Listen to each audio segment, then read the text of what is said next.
We've been talking about how to use polynomials to model other types of functions. So to really do this completely, we have to bring in another concept, something called a power series. Now, a power series is, well, extremely closely related to our polynomials that we talked about, because a power series is just a series of powers of x. So if we were to write this out, and we started expanding this would be a0 plus a1x plus a2x squared plus all the way out. In this case, this actually goes out to infinity, to where like our Taylor or Maclaurin polynomials stopped at some end value here. So now, of course, this would be centered at 0. If we were to center it somewhere else, well, it would look almost exactly the same. We'd have a sub n, but x minus c to the n. So this is centered at c. Okay, so it's the same exact idea as we've seen in the past. So this would be a0, a1x minus c, a2 x minus c squared, and again goes on out to infinity. So a power series is really just a infinite degree polynomial that heads out forever. Now, we're going to tie the idea of our Taylor polynomials and Maclaurin polynomials kind of into this. Because we were using those types of polynomials to model functions really close to some center, let's see if we can expand that idea. So let's do an extremely simple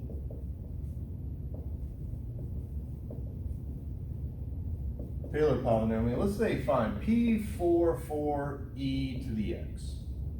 Call that f of x. All right. So if you remember from a previous lecture, that our coefficients, I'll squeeze it down right here, our a sub n's are given by the nth derivative at c all over n factorial. And I forgot to say this, let's make this super easy and center it at 0. So since I'm looking for P4, I need the fourth derivative. So there's the function. And of course, all these derivatives are exactly the same. E to the x, double prime, triple prime, and the fourth derivative. Okay, remember we want to evaluate this at our center at c equals 0. So f of 0 is 1, f prime of 0 is 1, double prime of 0 is 1, triple prime of 0 is 1, fourth derivative at 0 is 1. So we should be able to figure out what all of our a sub n's are. So a sub 0 is going to be 1 over 0 factorial. A1 is going to be 1 over 1 factorial. A2 is 1 over 2 factorial.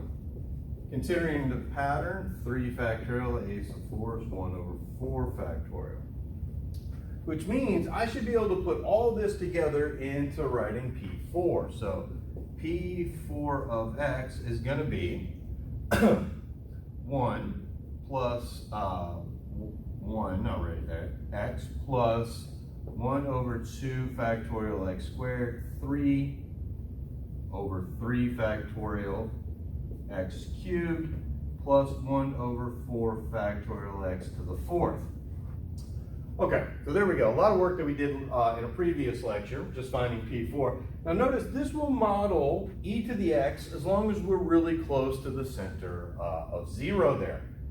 But the idea was the more terms that we add, we generally got more range in where we could approximate, right? Because the more derivatives we match at, the farther and farther away we should be able to get from the center and still get a good approximation.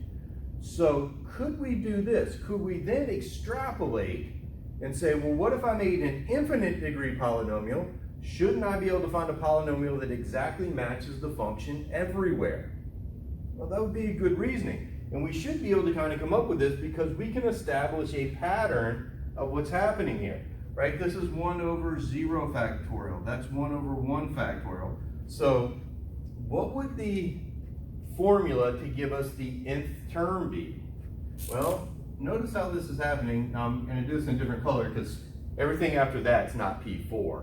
What is it? It's 1 over n factorial x to the n. 1 over n factorial x to the n. So I should be able to do something like this. Can I write this into a summation? I'm going to ask a question. Does e to the x equal, now notice I'm not approximating there, I'm saying it should be the same, n equals 0 to infinity of x to the n over n factorial. Is that true? And if it is true, is it true for all values of x that I can plug in there, right? Because when we're doing an approximation, we said that that approximation was only good when we were close to the center. Does this work for any value of x? Because we said if we did an infinite number of these, it should match the function everywhere. Well, we get into the idea of convergence again. We need to know for what values of x that this thing actually converges, or actually adds up to the value we expect it to, or for what values of x does it diverge, which means does not give us the correct approximation. So now you're starting to see why we might want to use some of those tests that we learned before, like the root test, ratio test, so on and so forth. Okay, so to do this, we need to find out a few terms. So let's go back over here.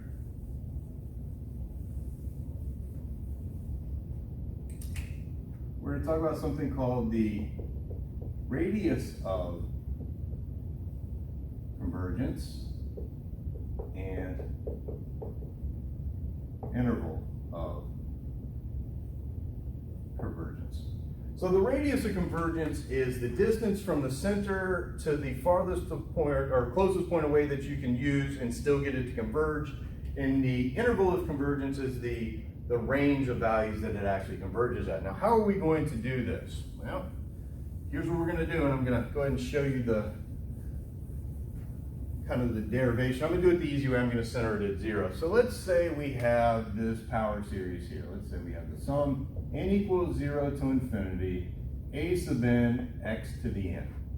Now this is just a power series centered at 0. If I wanted to know whether or not this converged or diverged, we would put this through the ratio test. So I'm going to try the ratio test here. Now notice I don't know what a sub n is, so let's see what we do. Remember, it's the limit as n goes to infinity, the absolute value of n plus 1 all over a sub n x to the n. Now here's where it's different from what we did in the past. In the past, we didn't have another variable in there. See, x is a variable. We don't know what x is. So we just tested this to see if it was less than 1. But now what we're trying to do is we're actually going to try to solve this equation. We want to know for what values of x is this less than 1. So the difference is before we were testing to see if it was less than 1. Now we're finding the values of x that make it less than 1. So let's see what values of x make this true. So like normally, we're going to stack things that we normally stack. Limit as n goes to infinity. Absolute value of a sub n plus 1 over a sub n. X to the n plus 1 over x to the n.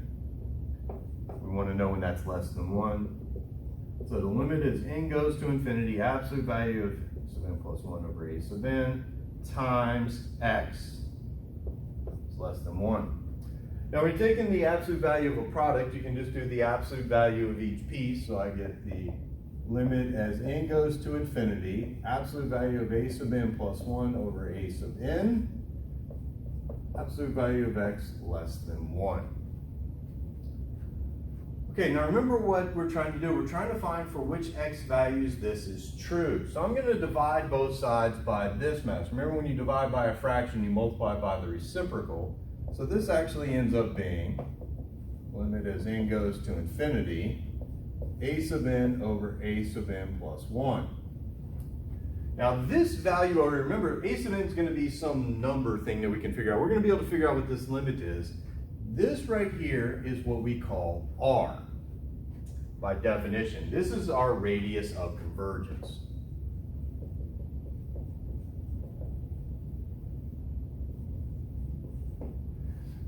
So if I now look at it like this, the absolute value of x is less than r, that means that x has to fall between negative r and positive r.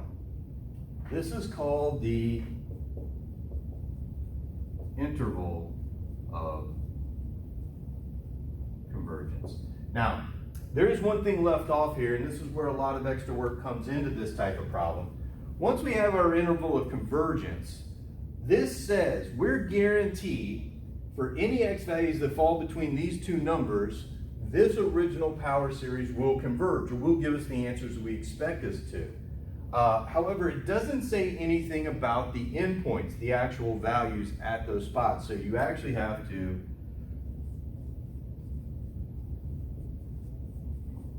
check the endpoints. All right, now I know this is a little confusing because we have a lot of symbols up here. We're actually going to try this on a couple of different power series, and in just a minute we're going to answer this question right there.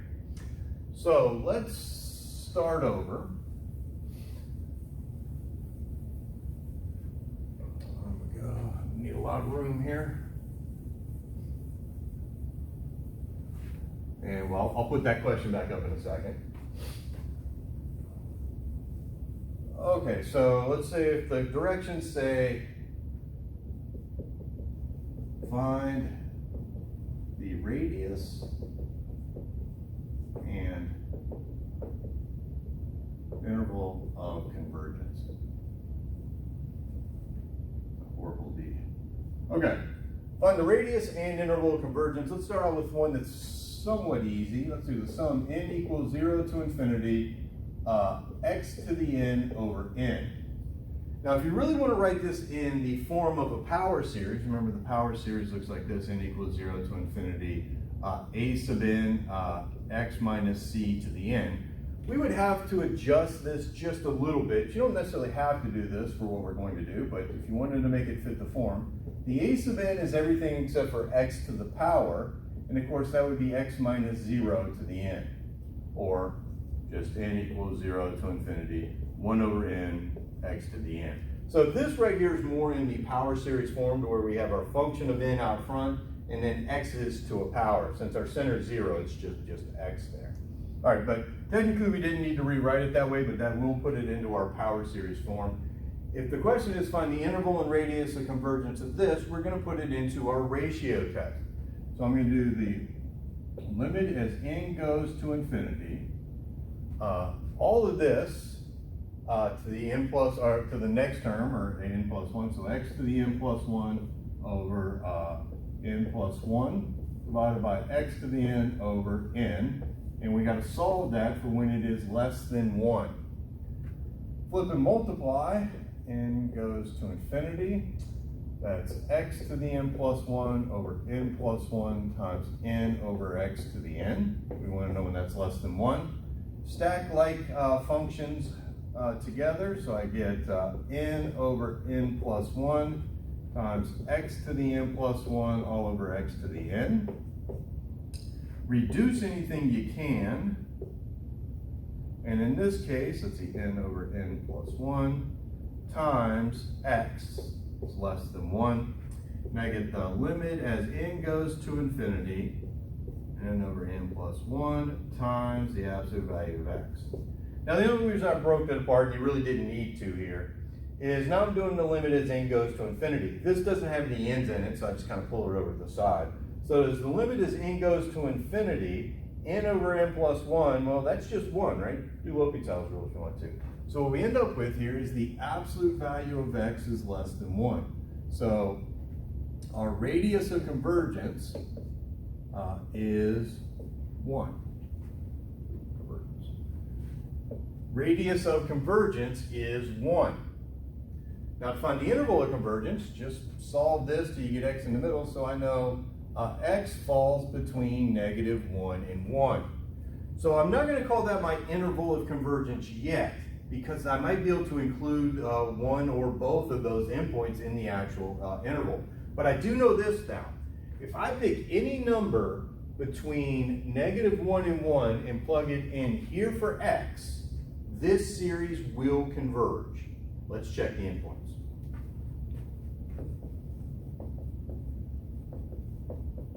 So if x is equal to, let's say, -1.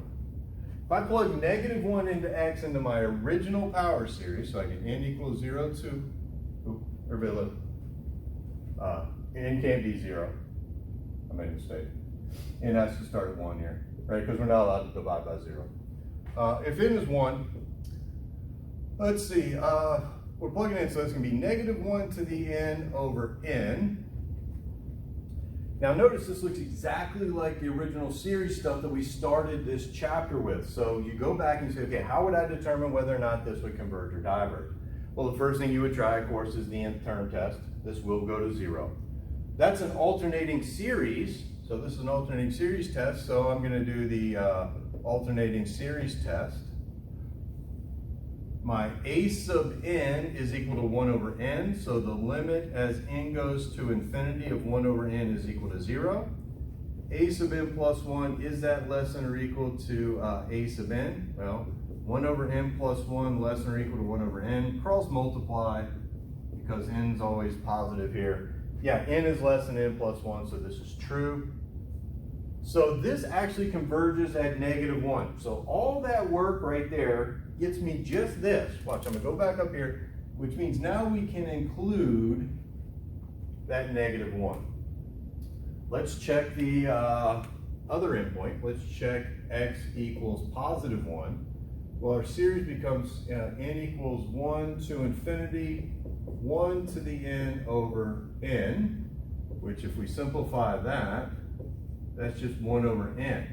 Again, use your test. Of course, it'll pass the nth term test. However, this one's super easy. That's just a p series. P equals 1, so this diverges, which means we do not get to include the +1 in our interval. So our interval of convergence, here we go, my interval of convergence, you could write it like this, but I'm going to go ahead and put it in interval notation, so -1 to 1. Okay, so now we know that this function will work as long as we use any numbers in there for x that fall between -1 and 1, including -1. But for any other number, this won't do anything. It'll add up to infinity, generally is what happens there, or nonsensical answers. So let's go back to the question I asked a second ago. Let me get this out of here. Watch, I'm only changing something here slightly. I'm changing two things, actually. 0 into n factorial. The question was, does this equal e to the x? And if it does equal e to the x, for what values of x will it actually approximate that? That was kind of our answer, right? We know that it'll approximate it for certain values, but how far away, for what values of x can we actually use here? So let's do the exact same thing that we just did. So I'm going to do the limit as n goes to infinity, x to the n plus 1, n plus 1 factorial, x to the n over n factorial. There we go. We want to know when that's less than 1. Flip and multiply. X to the n plus 1, n plus 1 factorial, n factorial over x to the n. Limit as n goes to infinity. Let's stack our like terms. So I have n factorial over n plus 1 factorial times x to the n plus 1 over x to the n. And then simplify. Now here we have some factorials we can simplify. Hopefully you've getting pretty good at those by now if you're keeping up with all the work. That's going to simplify just to 1 over n plus 1 times x. Okay, so now let's go ahead and do the limit. I'm not going to break it apart like I did last time. You can if you want to. So what happens as n goes to infinity? Well, we end up with the absolute value of 0 times x. Well, we're assuming, remember, x is going to be a value that we plugged into here, which means it's generally going to be a finite value. So 0 times anything finite is zeros less than 1. That's weird. Aren't we supposed to have some value over here, like we did last time? Well, what does that mean? It means that no matter what x is, this is always going to be less than 1, which means this converges for all values of x. Of course, except for infinity, right? That's the only thing that might make that untrue. Okay, so this thing right here actually models e to the x for any x value you want to do. You can put 10 in there, you can put pi in there, you can put a billion in there. This infinite summation will exactly match e to that value. So, which gives us something fairly interesting. Another definition for the function e. Remember, e to the first, if I were just to replace x with 1, would be the sum n equals 0 to infinity, x is 1 to the n over n factorial. Now, since that's exactly the number 1,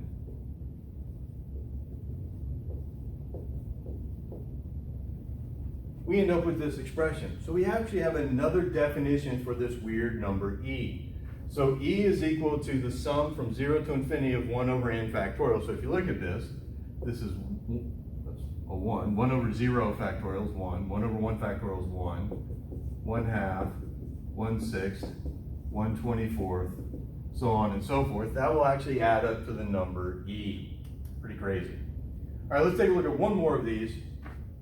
I'm going to move it over here. I think we'll have enough room. Let's take a look at this power series. Same directions. Let's find the interval of convergence. Let's go n equals 0 to infinity, 2 to the n. Let's do x minus 4 to the n.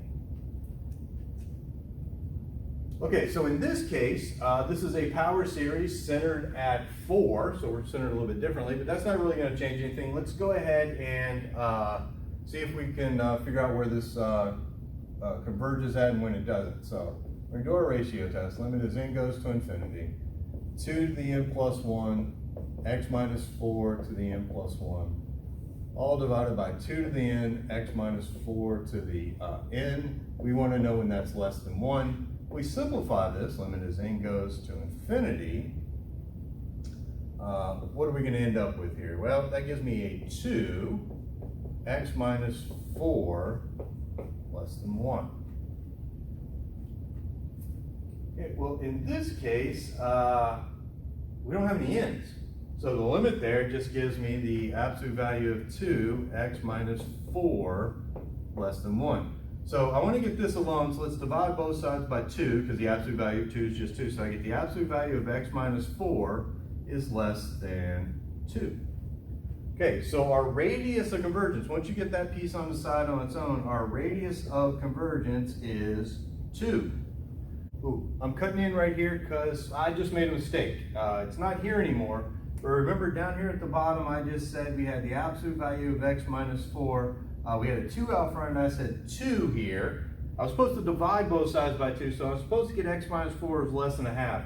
I said that the radius of convergence was 2. That's wrong.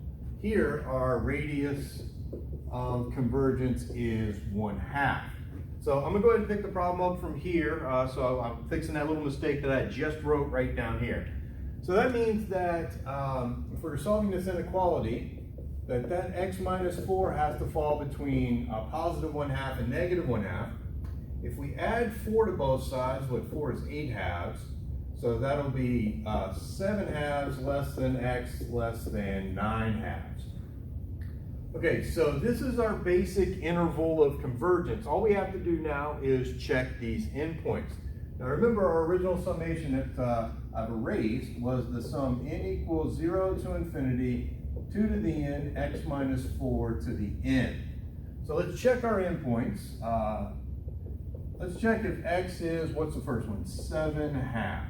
So if I plug 7/2 in for x, I get the sum n equals 0 to infinity, 2 to the n, 7/2 minus 4 to the n. So that's the sum n equals 0 to infinity, 2 to the n. 7/2 minus 4, that's 8/2, so that's negative 1/2 to the n equals 0 to infinity. I can say this is 2 to the n, negative 1 to the n over 2 to the n. You can see the 2 to the n's cancel. I just get negative 1 to the n. All right, that's not going to pass the nth term test by the nth term. right? That does not go to 0. That bounces between -1 and 1, so that does not pass the nth term test.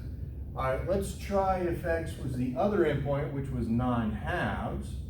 So this will be the sum n equals 0 to infinity 2 to the n. 9/2 minus 4 to the n. Again, 4 is 8/2, so it'll be 2 to the n, so 8/2, that's 1/2 to the n.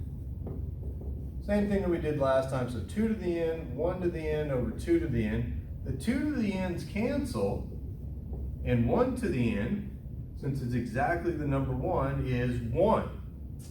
Well, that's also going to diverge by the nth term test.